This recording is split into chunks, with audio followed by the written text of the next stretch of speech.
Welcome to the Rudick Report. Today is Monday, April 24th, 2023. If you can, please support this channel by buying me a cup of coffee or by visiting my affiliate links. Your help is greatly appreciated and helps us to continue to provide content.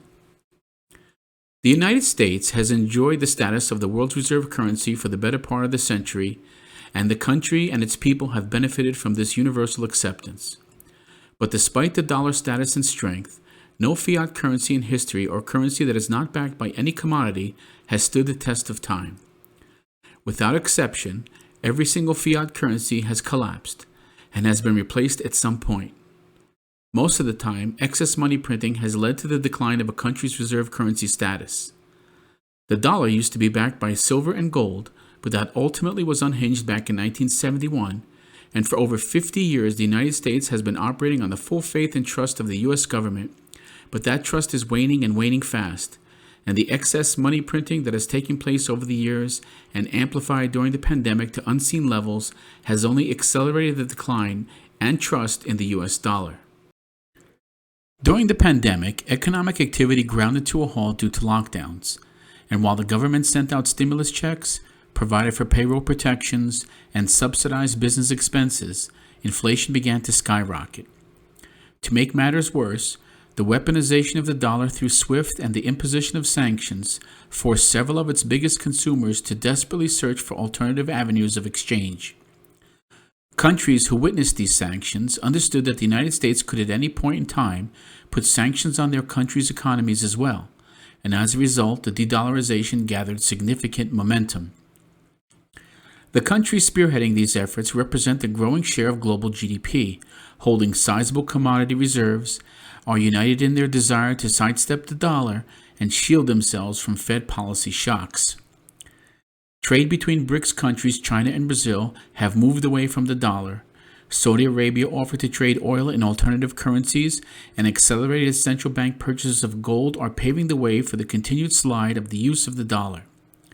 With many countries looking to join the BRICS nations, and with the BRICS summit this summer, the move to non-SWIFT payment systems could play a key role in the monetary landscape of the 21st century. As stated earlier, these countries are concerned by the prospect of sanctions either on themselves or on key partners, raging inflation, and the deep loss in U.S. bonds. Gold and silver have themselves been money for thousands of years and are the most durable forms of money.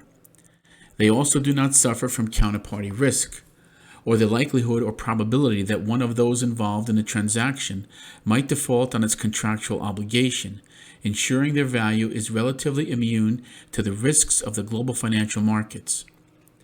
In a bid to relieve themselves from dollar dependence, central banks have continued to buy physical gold or call back the yellow metal from foreign vaults at a record pace. While the dollar dominance continues to be declining overseas, several bills have also been introduced in nearly half of the United States states to guard against the potential collapse of the dollar. With the alarming rise in the risk of dollar-denominated debt and the potential return of much higher inflation, individual states are now taking steps to shield themselves against a future featuring a dwindling dollar. States are looking to establish precious metal reserves to act as a hedge against inflation and to boost pension funds. The recent issues in the treasury markets and the prospect of higher inflation have fueled the urgency. In a rare show of unity, several lawmakers have independently filed such bills to at least start the process of recognition of precious metals as legal tender. In some cases, these have been met with virtually no opposition, such as in Tennessee, where the House voted 98-0 in favor.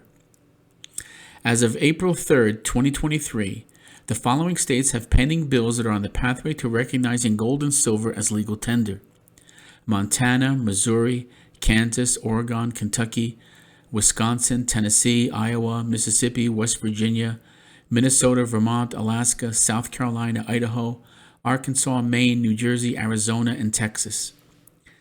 It is almost absurd to think this must even be voted on, as gold and silver has been stable money for centuries. It is a good thing that states are moving in this direction, and it is a clear sign that not only is our reserve currency status as a country in jeopardy, but also that our dollar is losing value each and every day as Washington continues to print money daily and pumping money into a stock market to keep the illusion going. Until next time, this is the Rudick Report.